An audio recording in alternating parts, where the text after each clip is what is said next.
I came to OUM because of a long-standing interest in students who were struggling to get into medical school. It wasn't specifically that it was an international medical school, but this is an area that seems to attract students from the United States. Many people don't realize that there are 45,000 students apply to medical school in the U.S. every year, and about 28,000 of them don't get in. So it's a very large number. These numbers recur year after year after year, and through various things I've done over the years, I've had a chance to work with people that probably should have gotten into medical school and were unable to. And I think this is what fascinates me about OUM, is it's an opportunity out there for those people. The curriculum at OUM really is not that different from most medical schools. I think one of our big strengths is that we've combined the traditional approach, basic sciences individually taught, with the problem-based or system-based learning. And while most medical schools have one or the other, at OUM we have both. And I think that's a real strength. It gives the students a chance to experience the basic sciences integrated into the clinical sciences. We also work very hard to try and individualize the curriculum. It's not a one-size-fits-all. It's a curriculum that hopefully meets the needs, the individual needs of the students, because our student population, unlike most U.S. medical schools, is very heterogeneous. I liken the curriculum to a smorgasbord. There's plenty of brain food to choose from. No one leaves the table hungry. We really do have something for everybody. The curriculum that exists today probably will still be fine-tuned over the years to come, again, as we learn better about what the needs of our students are. Students at OUM take a lot of exams, at a minimum once a week, sometimes more often. Some of our courses, like Case of the Week, they get an exam of sorts every single day. This is part of the history of medicine. This is the way medical education is taught in the United States, that there are exams that are milestones. We have an exam to get into medical school, the MCAT, that's hard to avoid. We have exams in medical school for all of our courses. We have licensure exams in the United States, the USMLE, which doesn't hit us just once, but thrice.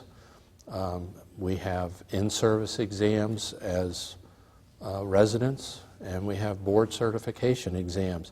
This is just part and parcel of medical education, and we know that it works, that if somebody is competent, they will pass those exams. In the old days, board certification was for life.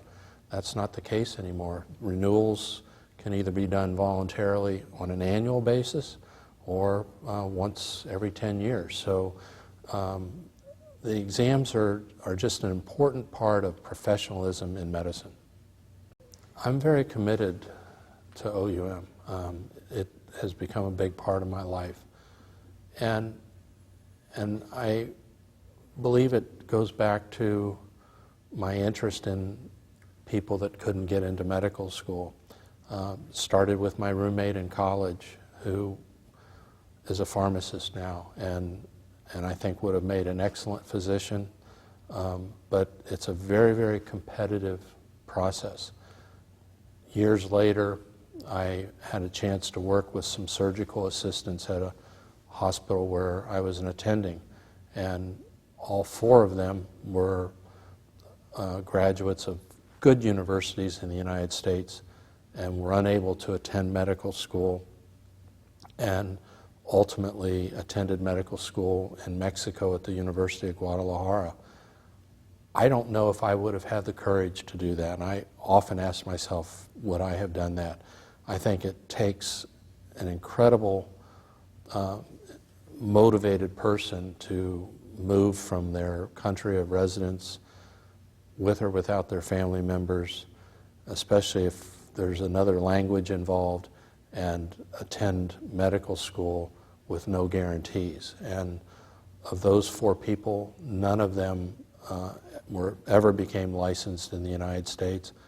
I worked closely with all 4 of them for years in the OR, and I know not only did they have the surgical skills to practice medicine, but they had the intelligence and the compassion to do so.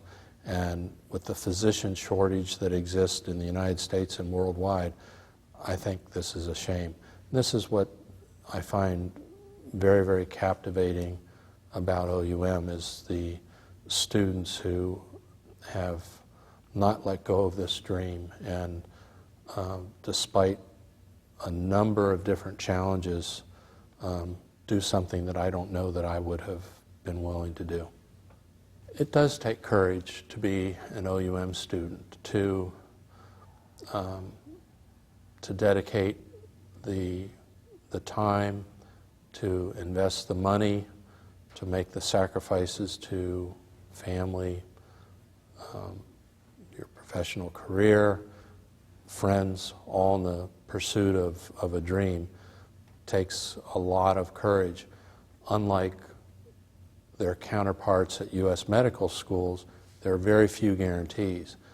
Although there was a small chance that I would not graduate, there was a small chance that I would not get the residency I wanted in the place that I wanted, there was a small chance that I wouldn't get licensed wherever I wanted. That's not the case with the OUM students. There are a lot of unknowns, and they're unknown because none of us know the answers either. We can speculate, we can give opinions based on our experiences, but these are really untested waters, and OUM is different from the Caribbean medical schools, and it attracts different students, it attracts different faculty, it attracts different administrators, and I think OUM offers the students not only the chance to fulfill their dream, but it does so in an environment of very caring people.